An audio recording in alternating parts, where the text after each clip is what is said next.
Then let's take up another like situation, sixth situation. तो ये सब कुछ कुछ सिचुएशन मैं बता दूंगा ना, like this or like standard situation. Mains में तो यही सिचुएशंस आ रहे हैं डेफिनेटली. एडवांस में कुछ नया सिचुएशन भी आ गया तो आपको ये 6-7 सिचुएशन याद रहेगा. तो इसी सिचुएशन में का आपको कॉन्सेप्ट लगा के आप सॉल्व कर सकते हैं. I will take up questions also, but ज्यादा क्वेश्चंस इस चैप्टर में बन नहीं पाते because everything is pretty straight forward. Now let's talk about buoyant force. हाँ, लिक्विड में पढ़ा है ना हमने, लिक्विड कर लिया नहीं, वो हीट में क्यों कर रहे हैं? हाँ, क्योंकि यदि हमने पढ़ा था वहां पे कि यदि डेंसिटी कम होगा, ठीक है, डेंसिटी पे buoyancy डिपेंड करता है ना. हाँ हाँ. तो यदि डेंसिटी कम या ज्यादा होगा तो buoyant फोर्स क्या होगा, चेंज हो जाएगा. राइट. अब हीट करेंगे तो लिक्विड एक्सपैंड होगा, सेम मास वॉल्यूम ज्यादा हो गया तो डेंसिटी चेंज हो तो फिर डेंसिटी घट जाएगी और buoyant फोर्स भी घट जाएगा. हाँ, अंडरस्टूड. यस.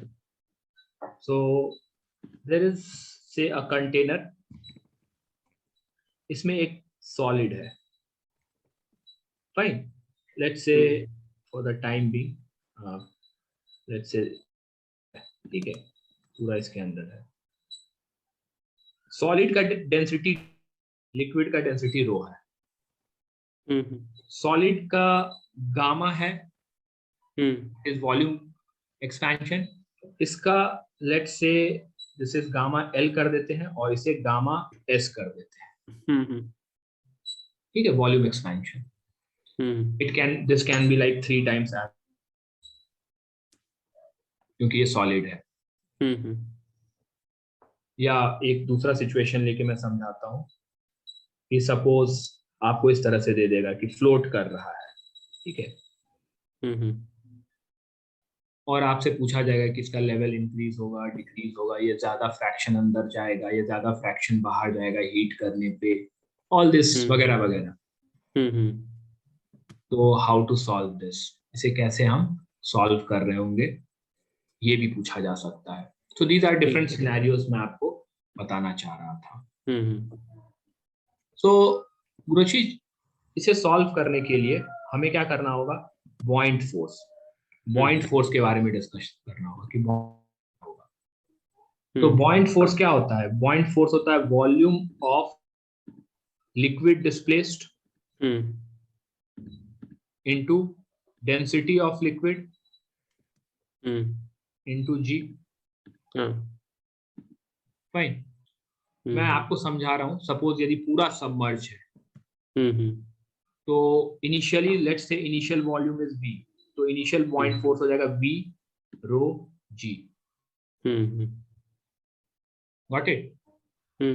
अब सपोज कीजिए कि टेम्परेचर बढ़ा, टेम्परेचर इंक्रीज हुआ तो buoyant फोर्स चेंज हो गया. तो buoyant फोर्स का वैल्यू हो जाएगा v dash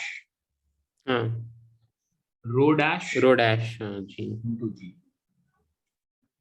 So I can write v dash is v1 plus gamma solid delta t. Understood? Yes.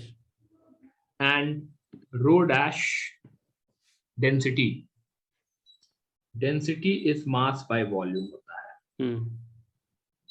तो बस ये मास ओवर न्यू वॉल्यूम हो जाएगी. v1 प्लस गामा लिक्विड कर देते हैं, v लिक्विड कर देते हैं 1 गामा लिक्विड डेल्टा टी. तो यदि हम इन दोनों को डिवाइड करेंगे, mass mass volume liquid gets cancelled out, rho upon rho dash is 1 plus gamma liquid delta T. So rho dash is rho upon 1 plus gamma liquid delta t. This is how density will change. So I can write here that density is rho upon 1 plus gamma liquid delta t. So new buoyant force FB dash will be what? V1 plus gamma solid delta t into rho 1 plus gamma liquid delta t into g. So new buoyant force is old buoyant force into 1 plus gamma s delta t, 1 plus gamma liquid delta t. Understood? Yes, sir. So if gamma S is greater than gamma L. यदि solid ज्यादा वो expand कर रहा है liquid से, हाँ, fine, right, तो F B dash will become greater than F B, right, right, right? And if gamma s is less than gamma l, fb dash will be less than initial buoyant force.